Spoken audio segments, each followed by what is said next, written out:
حاضرین و ناظرین، ہم نے پوری کوشش کی ہے کہ کلیات اقبال جیسی جیسی کتاب میں موجود ہے ہو بہو بالکل ویسے ہی آپ کے سامنے پیش کی جائے، مگر پھر بھی کوئی بھول یا گستاخی ہو گئی ہو تو ہم دربار اقبال میں معافی کے طلبگار ہیں۔ جیسے کہ سبھی کو پتا ہے، حضرت علامہ اقبال رحمۃ اللہ علیہ کی شاعری بہت ہی گہری ہے۔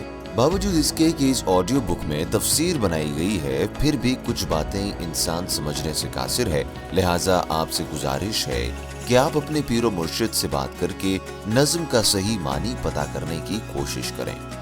اللہ ہم سب کو اپنے حبیب صلی اللہ علیہ وآلہ وسلم کے صدقے صحیح علم حاصل کرنے کی توفیق عطا کرے اور کلمہ طیبہ کو دل کے ہر گوشے میں اتار دے، آمین۔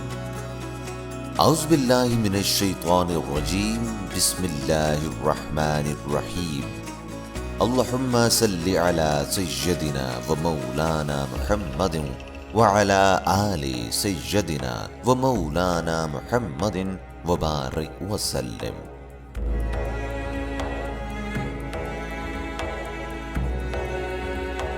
ترانہ ہندی۔ سارے جہاں سے اچھا ہندوستاں ہمارا، ہم بلبلیں ہیں اس کی یہ گلستاں ہمارا۔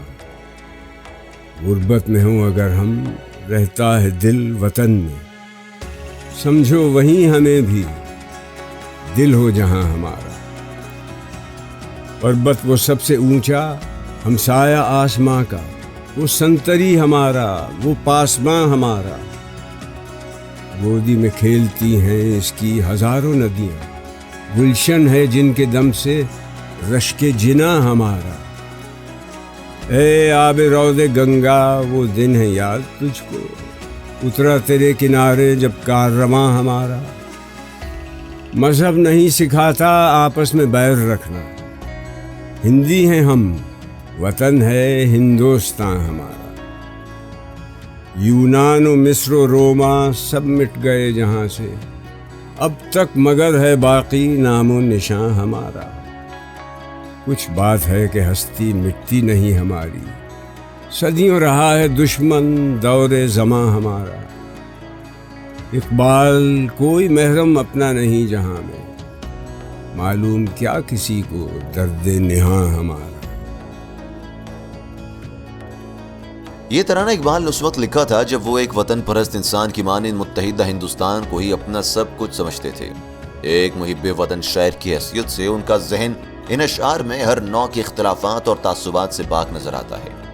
ان کے ذہن میں بنیادی مسئلہ اس وقت صرف اور صرف انگریز کی غلامی کا تھا، چنانچہ ان اشعار میں بھی کہیں کہیں اس طرف اشارے ملتے ہیں۔ معنی: پربت یعنی پہاڑ، رشک جنا جنت سے بڑھ کر خوبصورت، آب رود گنگا گنگا کے دریا کا پانی، دور زماں زمانے کی گردش۔ مطلب ہندوستان ہمارا ایسا وطن ہے جو ساری دنیا سے اعلیٰ اور خوبصورت نظر آتا ہے۔ اگر اس کو گلستان تصور کر لیا جائے تو ہماری حیثیت اس میں مقیم ان بلبلوں کی سی ہے جو خوشیوں کے نغمے گاتی رہتی ہیں۔ اقبال دوسرے شعر میں کہتے ہیں کہ اگر ہم سفر میں یا کسی دوسرے ملک میں ہوں تو بھی دل میں وطن کی محبت معجزن رہتی ہے۔ چنانچہ پردیس میں رہتے ہوئے بھی ہم خون کو اپنے وطن میں ہی محسوس کرتے ہیں۔ یقیناً یہ قابل فخر حقیقت ہے کہ ہمالیہ جیسا بلند پہاڑ جس کی چوٹیاں آسمانوں کو چھوتی رہتی ہیں، وہ ہمارے محافظ اور پاسباں کی طرف سے ایستادہ ہے۔ ہزاروں ندی نالے وطن عزیز کے طول و عرض میں معجزن رہتے ہیں، جن کے سبب یہاں کی سرزمین ایسی سرسبز و شاداب رہتی ہے جو جنت کے لیے بھی باعث رشک ہے۔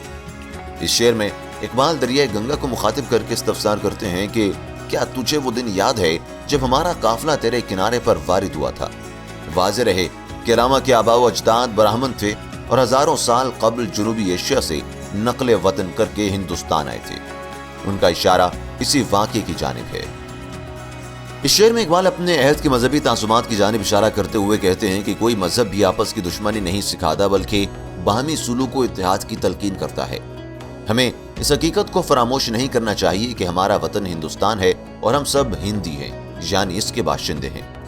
یہ ایک حقیقت ہے کہ دنیا کی تم بڑی اور قدیم تہذیبیں جو یونان، مصر اور روم کا تر امتیاز تھیں، وہ امتداد زمانہ سے بالآخر بٹ کر رہ گئیں، جبکہ آج بھی ہر طرح کے تغیر و انقلاب کے باوجود ہم ہندوؤں کا نام و نشان باقی ہے اور ہماری تہذیب ماضی کی طرح زندہ و پائندہ ہے۔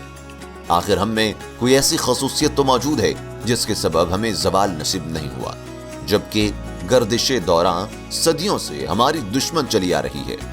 نظم کے اس آخری شعر میں اقبال اپنی داخلی کیفیت کو اشارتاً بیان کرتے ہوئے فرماتے ہیں کہ اس دنیا میں ہمارا کوئی بھی محرم راز نہیں، نہ ہی اس درد سے آگاہ ہے جو ہمارے دل میں چھپا ہوا ہے۔